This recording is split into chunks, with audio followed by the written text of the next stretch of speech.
வணக்கம் நேயர்களே, இந்த நக்கீரன் 360 நிகழ்ச்சியில் தொடர்ந்து நான் உங்களை சந்திக்க போகிறேன். நம்ம உலகத்தில் நம்ம இப்போ வாழ்கிற காலத்தில் தினமும் திடுக்கிடும் நிறைய சம்பவங்கள் நடக்குது. அந்த சம்பவங்களை பற்றின உளநலவியலை பற்றி நம்ம பேசலாம். இதை தவிர உங்களுக்கு இருக்கக்கூடிய சில பர்சனல் கொஷின்ஸ், உங்கள் லைஃப்பில் நீங்கள் சந்திக்கிற பிரச்சனைகளுக்கு உண்டான கேள்விகள், அது சம்மந்தமான ஆலோசனைகள்னு நிறைய விஷயங்கள் இந்த நிகழ்ச்சியில் நம்ம தொடர்ந்து பார்க்க போகிறோம். வாரம் மீட் பண்ண போகிறோம். எல்லாமே தான் அழகு. குழந்தைகளுக்கு நம்ம சொல்லித்தர வேண்டிய 17 ரூபாயிலிருந்து 17 ரூபாயிலிருந்து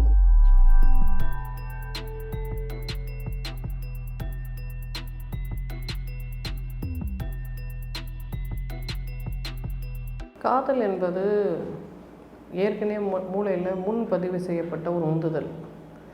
அதாவது ஒரு 4 வயசு 5 வயசு குழந்தை நான் பிற்காலத்தில் யாரை கல்யாணம் பண்ணிக்கணும், நான் எத்தனை குழந்தை பெற்றுக்கணும், என் குழந்தை எப்படி இருக்கும் அப்படின்ற மாதிரிலாம் அந்த வயசுலேருந்தே குழந்தைகள் யோசிக்க ஆரம்பிக்கிறாங்க.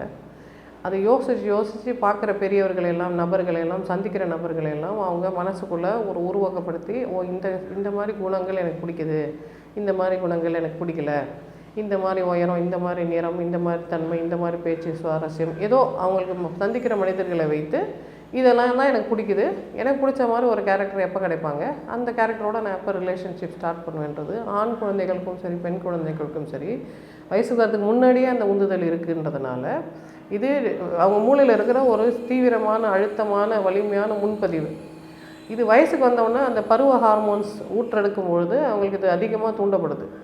இப்போ பருவ வயது வந்தோடனே பெற்றோர்கள் என்ன நினைக்கிறாங்கன்னா, இப்போ குழந்தைகளோட வேலை படிக்கிறது, 10ஆவதும் 12th படித்து நல்ல மார்க் வாங்கி காலேஜுக்கு போகிறது தான் பருவ வயதோட கடமை அப்படின்னு பெற்றோர் நினைக்கிறாங்க. ஆனால் இயற்கையை அவங்களை எப்படி தகவமைச்சிருக்குன்னா, பருவ வயது வந்த உடனே துணையை தேடிக்கோ, இத்தனை ஆண்கள் இத்தனை பெண்கள் இருக்காங்களா, இதில் சிறந்த ஆணை சிறந்த பெண்ணை நீ தேர்வு செய்ய அப்படின்றதான் இதுதான் மூளையில் இருக்கிற முன்பதிவு. இதுதான் 2 பில்லியன் வருஷங்களாக நம்ம பண்ணிக்கிட்டே இருக்கோன்றதுனால திடீர்னு அதை ஒரு 100 வருஷத்துல 70 வருஷத்தில் மூளை மாற மாட்டேங்குது. அதை மாற்றணுன்னா நம்ம ரொம்ப அந்த குழந்தைங்களோட மெனக்கெட்டு, இல்லை இப்படி தான் தோணும், ஆனால் இதில் இந்த பிரச்சனையெல்லாம் இருக்குது, இப்போ கொஞ்சம் ஆஃப் பண்ணிக்கோ, அப்புறமா ரீஸ்டார்ட் பண்ணிக்கலான்றதை நம்ம திரும்ப திரும்ப திரும்ப வலியுறுத்தி சொன்னாலே ஒழிய குழந்தைகளுக்கு அதுதான் டிஃபால்ட்டுன்றதுனால அதுக்குள்ளே போயிடுறாங்க. அப்போ அந்த 10 பருவத்தோட ஆரம்பத்திலே ஒரு பெண் குழந்தை 10 வயசுலேயே சைட் அடிக்க ஆரம்பிச்சிருது. ஒரு பையன் 11 வயசுலேயே அவன் ஒரு கொஞ்சம் டிலேடாக தான் வயசுக்கு வரான்றதுனால அதுக்கு முன்னாடியே ஆண்டிலாம் இப்படி இருக்கிறாங்க, பாட்டிலாம் இப்படி இருக்காங்க, யங் கேர்ள்ஸ் இப்படி இருக்கிறாங்க, என்ன மாதிரி பெண் எனக்கு வேணுன்றது 2 பேருமே வேட்டையாட மனசளவில் ஆரம்பிச்சிடுறாங்க. அப்படி வேட்டையாடுதல் நடக்கும் பொழுது அவங்கள சுற்றி இருக்கிற கலாச்சாரம் ஆமாம் இது இயல்பு தான், இது ஒன்றும் பெரிய விஷயம் இல்லை அப்படின்னு சொல்லிட்டா சுவாரஸ்யம் குறைஞ்சிடுது. இது செய்யவே கூடாது, ஒரு பொண்ணை பார்த்தியோ ஒரு பையனை பார்த்தியோன்னு சொல்லிட்டாங்கன்னா அது ரகசியத்தன்மை வந்துடுது. அப்போ ரகசியத்தன்மை திருட்டுத்தனமாக பண்ணுறதுல சுவாரஸ்யம் அதிகம்ன்றதுனால அவங்க இன்னும் கொஞ்சம் சீக்கிரட்டாக தனக்குள்ளேயே சிரிச்சுக்கிட்டு காதல் கடிதம்லாம் எழுதி வச்சுட்டு எஸ்எம்எஸ்லாம் அனுப்பிட்டு கவிதையாக ஓடுறதெல்லாம் இந்த வயசுக்கு சகஜம். இது ஒரு பெற்றோர் பார்த்து ஆமாம் இப்படி தான் இருக்கும், எனக்கு கூட இப்படி தான் இருந்தது, அதெல்லாம் ஒரு மேட்டரில் பார்த்துக்கலாம், சரி ஒரு 1/2 மணி நேரம் பேசிவிட்டு அப்புறம் படிக்கலான்னு சொன்னால் நம்மளை புரிஞ்சுக்கிறாங்கல்ல, அதனால் நம்ம தவிக்க வேண்டாம் அப்படின்ற ஒரு சரி இவங்க நம்மளை புரிஞ்சுக்கிறதுனால அவங்கள நம்பி நம்ம விஷயங்களை சொல்லலான்ற ஒரு நம்பகத்தன்மை குழந்தைகள் மனசில் வருது. பட் இந்திய பெற்றோர்கிட்ட இருக்க பெரிய பிரச்சனை என்னென்னா, காதல் கூடவே கூடாது, அசிங்கமானது, கேவலமானது, செய்யக்கூடாது, சட்டவிரோதமானது, சமூக விரோதமானதுன்ற மாதிரி இவங்க சொல்கிறாங்க. ஆனால் இவங்க தான் ஆண்டாள் எழுதின பாசுரத்தை உட்காந்து காலங்காத்தால் எழுந்து படிப்பாங்க. அப்போ 13 வயசு ஆண்டாள் இவ்வளோ செக்ஸியாக எழுதுனதை நீங்கள் படிக்கிறீங்க, அது பக்தி இலக்கியம்னு சொல்கிறீங்க. உங்கள் வீட்டு பொண்ணு ஒரு லவ் லெட்டர் எதுனா கிழிச்சு போடுறீங்கன்னா அப்போ டபுள் ஸ்டாண்டர்ட்ஸ் யாருக்கு இருக்குது? பெற்றோருக்கு தான் இருக்குது. அப்போ இயற்கையை ஒட்டி தான் நம்ம வாழ முடியும், இயற்கைக்கு புறம்பாக நம்மளால் வாழ முடியாதுன்றதுனால இயற்கையை பொறுத்த வரைக்கும் 13 வயசு திருமண வயசு பெண்ணுக்கு, 17 வயசு ஆணுக்கு திருமண வயது. நம்ம தான் அதை செயற்கையாக கொஞ்சம் தள்ளி போட்டு ஜனத்தொகை அதிகமாகிடுச்சு, இதுக்கு மேலே குழந்தை பெற்றா பூமி தாங்காது, இத்தனை குழந்தைய வச்சு நம்ம என்ன பண்ணுறதுன்னு தெரியல. குவாலிட்டி ஆஃப் லைஃப் தான் முக்கியம், நம்பர் ஆஃப் சில்ட்ரன் முக்கியம் இல்லை. இப்போ ரீப்ரொடக்டிவ் பிளானிங்ஸ் எல்லாம் வந்துருச்சுன்றதுனால அந்த காலம் மாதிரி நம்ம குழந்தை பெற்று தள்ளுறது ஒரு பெரிய விஷயமா வச்சுக்க வேண்டான்ற அந்த கான்செப்ட்ஸ்க்கு நம்ம வந்துட்டோம். நம்ம முதிர்ச்சிக்கு அதெல்லாம் புரியுது, அந்த குழந்தையோட மனசுக்கு அது புரிய மாட்டேங்குது. ஆனால் அவங்க யார் ரூல் பிரேக் பண்ணுறானோ, பெண்கள் அப்படி தான் ஆளுகள் சூஸ் பண்ணுறாங்க. ஏன்னா வீட்டில் ரொம்ப கெடுபிடியாக இருக்குது, கட்டுப்படுத்தி வைக்கிறாங்கன்னா எனக்கு யார் சுதந்திரம் தருவா, யார் என்னை வெளியில் கூட்டிகிட்டு போய் சுற்றுவா, யார் என்கிட்ட அன்பாக இருப்பா, அந்த பையனை பெண்கள் சூஸ் பண்ணுறாங்க. பையனுக்கு எந்த மாதிரி பெண்கள் சூஸ் பண்ணால், யார் என் பேச்சை கேட்டு அடங்கி இருப்பா, என்னை பெரிய ஹீரோன்னு எந்த பொண்ணு நினைப்பாலோ அந்த பொண்ணை நான் சூஸ் பண்ணிக்கிறேன் அப்படின்ற மாதிரி ஆண்கள் நினைக்க ஆரம்பிச்சிருப்பாங்க. அப்போது எந்த பொண்ணு ஒரு பரட்ட தலையாக இருக்கிற, ஒழுங்காக பிடிக்காத, கையில் நிறைய கயிறு கட்டிகிட்டு இருக்க, வீட்டில் கெட்ட பேர் வாங்கி தண்டை சோறுன்னு பேர் வாங்குற பையனை எந்த பொண்ணு லவ் பண்ணுவா? ஒரு மன முதிர்ச்சி இல்லாத இதை ஒரு ஹீரோயிசமாக நினைக்கிற பொண்ணு தான் அந்த மாதிரி பையனை போய் லவ் பண்ணுவா இல்லையா?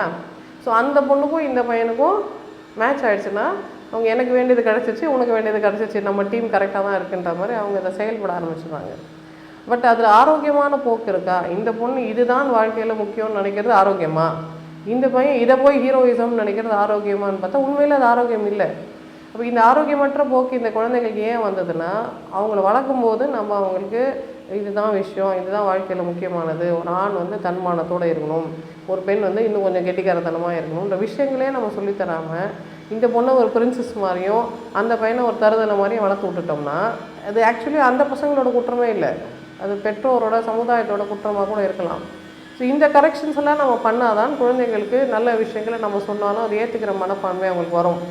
இல்லைன்னா அவங்க என்ன நினைக்கிறாங்க, என்ன வாழ்க்கையில் எனக்கு கிடைச்ச சந்தோஷத்தை நீங்கள் கெடுக்க பார்க்குறீங்க, நீங்களும் எனக்கு அன்பு கொடுக்க மாட்டேன்றீங்க, எனக்கு கிடைக்கிற அன்பு நீங்கள் கெடுக்குறீங்க, சரி நான் கிளம்புறேன் அப்படின்ற மாதிரி வேட்கை குழந்தைங்களுக்கு வருது.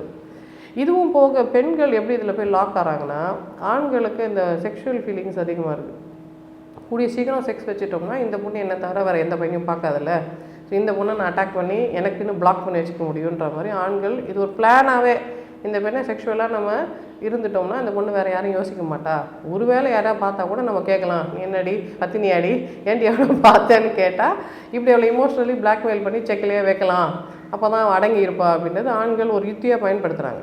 இப்போ பெண்கள் என்ன நினைக்கிறாங்கன்னா, ஐயோ அவன் எனக்கு ஒரு கிஸ் கொடுத்துட்டான், அவன் என்னை ஒரு தடவை கட்டி பிடிச்சிட்டான், நாங்கள் 4 தடவை செக்ஸ் வச்சுக்கிட்டோம், இப்போ போய் நான் வந்து இவன் சரியில்லைன்னு நினச்சி இவன் தருதலைன்னு நினச்சி தெரிஞ்சும் நான் எப்படி இன்னொரு ஆளை பார்க்க முடியும், அவன் என்னை கேட்பானே நீ இதுக்கு முன்னாடி காதலிச்சியான்னு, அவங்ககிட்ட இந்த உண்மையெல்லாம் சொன்னால் அவன் வந்து என்னை வேண்டான்னு சொல்லிடுவானே, அப்போ எனக்கு வேறு போக்கிடமே இல்லைன்றதுனால போனால் போது விழுந்த சாக்கடையில் விழுந்து கிடக்கிறேன் அப்படின்ற மாதிரி கான்செப்ட்ஸ்குள்ளே கேர்ள்ஸ் வராங்க. அப்போ இந்த குழந்தைங்களுக்கு நம்ம சொல்லித்தர வேண்டிய இந்த காலத்துக்கு பொருத்தமான தகவல் என்னென்னா, காதல் என்பது ஒரு தடவை வருதுன்னு சொன்னது புரட்டு பொய், இது கிடையாது, உண்மையே கிடையாது. காதல் பல தடவை வரும். வந்த காதல் எல்லாத்தையும் நீங்கள் ஐயோ நான் நிலைநாட்டினேன்னு தவிப்போட போய் நிலைநாட்ட வேண்டிய அவசியம் இல்லை. எது வாழ்வியலுக்கு பொருத்தமாக இருக்கோ, நீங்கள் படித்து முடிச்சுட்டு வேலைக்கு போய் நீங்கள் யாருன்னு நீங்கள் தெரிஞ்சுக்கிட்டு உங்கள் சுய கௌரவத்தை நீங்கள் உருவாக்கிட்டு என் காலில் நான் நிற்கிறேன் அப்படின்ற நிலைமைக்கு நீங்கள் வரும்பொழுது உங்களுக்கு சரியான நிகரான ஆளை பார்த்து நீங்கள் லவ் பண்ணி கல்யாணம் பண்ணால் ஒன்றும் தப்பு இல்லை.